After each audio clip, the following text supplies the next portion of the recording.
what circumstance does one not consider unconditional love as the way to move or be?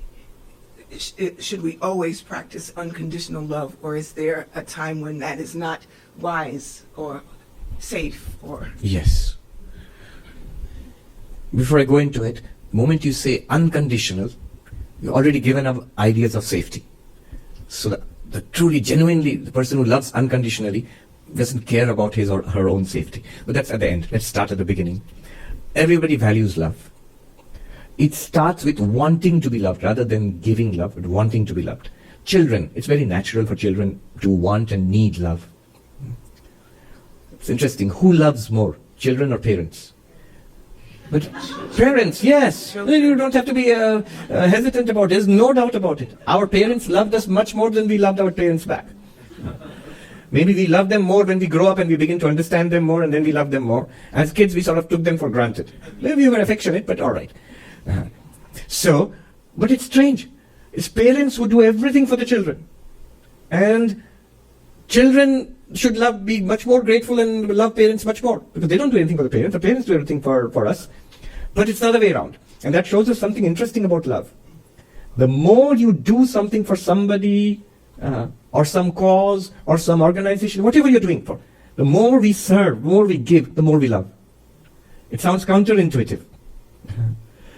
It should be that more we receive, more we should love. We are not very grateful creatures. But if we give, we love.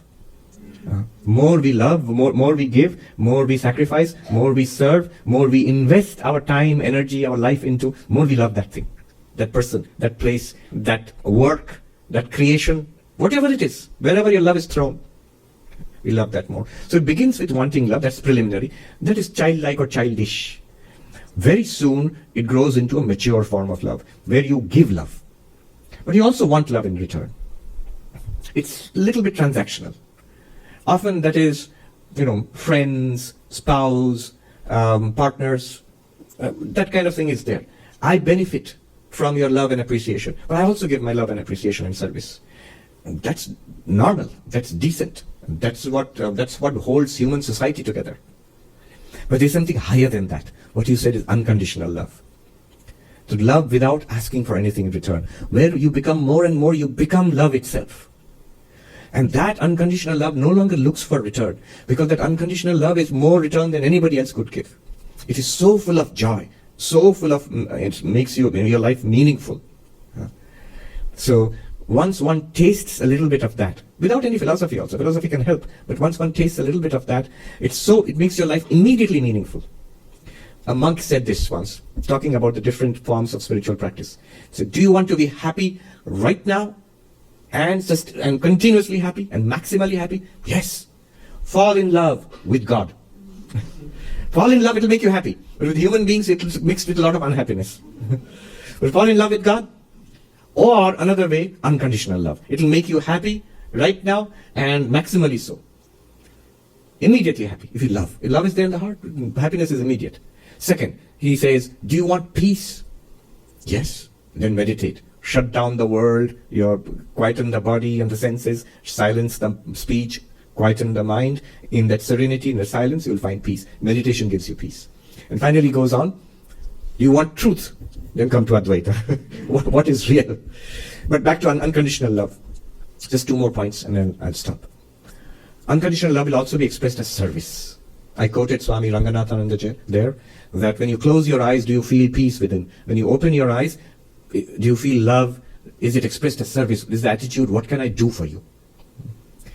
And I feel myself gratified, glorified, fulfilled by being able to love and do for others. I don't want anything back. The genuine lover actually doesn't want anything back. It's sort of, Vivekananda says, give and do not look back. The one who looks back, his ocean dwindles to a drop. Do not look back. When you do not look back, you have an ocean behind you, an ocean of giving. And you begin to realize our infinite capacity for giving internally. It's a great thing to have. Swami Vivekananda, he says, what we are talking about, non-duality, Advaita, and this unconditional love, he says this way,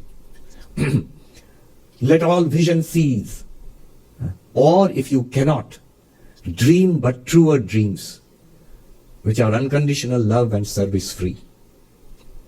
We are living in a world of dreams, mostly nightmares. Most of our dreams, if you look back, if you remember, just after waking up, they are usually just like mental chatter, meaningless, garbage basically. Not harmful, not particularly useful either, except to a therapist. Some of the dreams are nightmares. So our life, the life is a network of dreams in which we have mostly, we're spinning our wheels, repeating the same patterns all over again and again. Mixture of pleasure and pain. Or sometimes it's a lot of pain. Nightmares. So Vivekananda says, if you cannot break free of all of this, if you cannot become enlightened right now, and we have to say, I can't.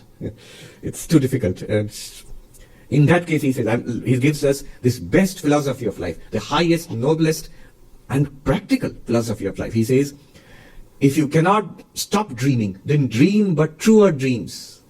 Better dreams. Dream a better dream. What's a better dream? What's the best possible dream? Unconditional love and service free. Give love without expecting. Does not matter how people take it or react to you. And serve freely. Okay. You asked a question about safety. I'll conclude with that.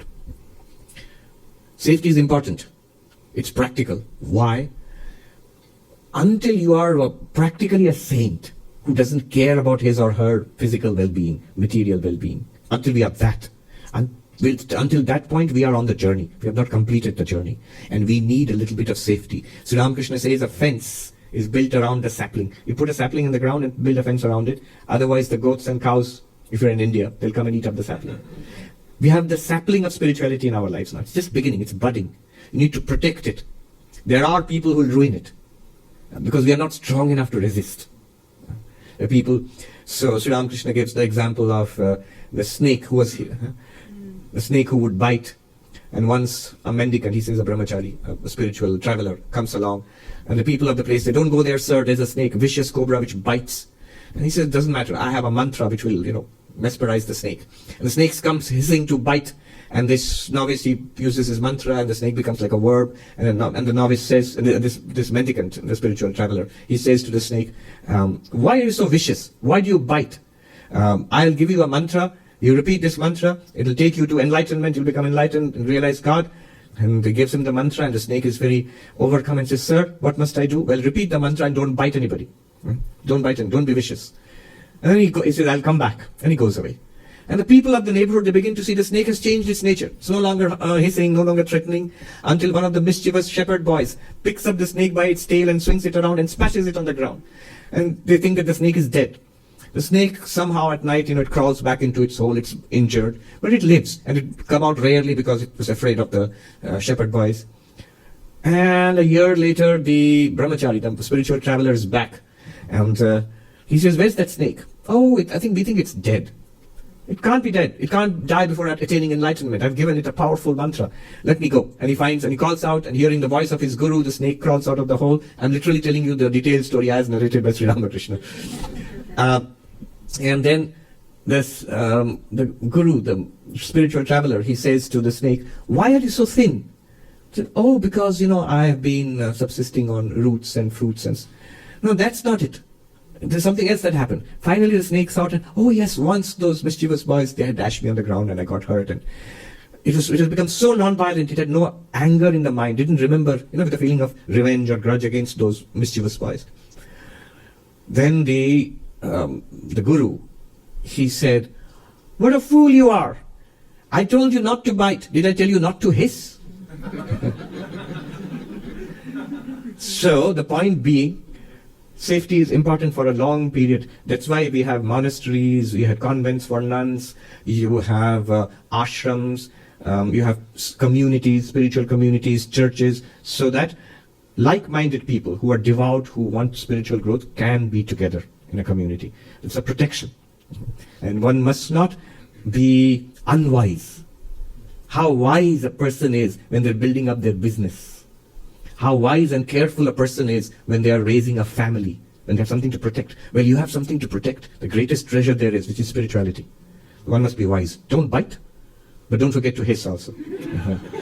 Unconditional love, if you proclaim it on your Facebook status, there'll be a lot of the immediate people who will take advantage of unconditional love will be very unspiritual and nasty people. You say, I need some unconditional love, so sign me over all your property or money or whatever it is.